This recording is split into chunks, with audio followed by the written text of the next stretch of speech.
English premier লিগে চেলসির হয়ে নিজের ১০০তম ম্যাচে হ্যাটট্রিক করে ইতিহাস গড়লেন Cole Palmer.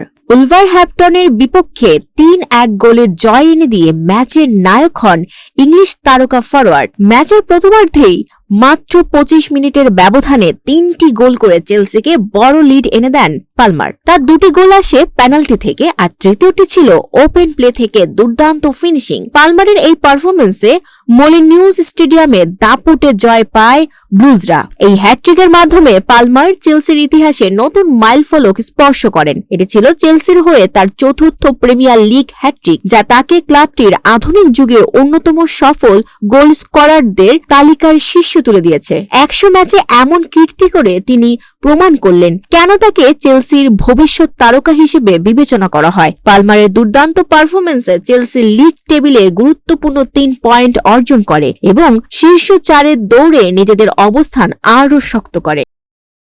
Desk report, news flash 71।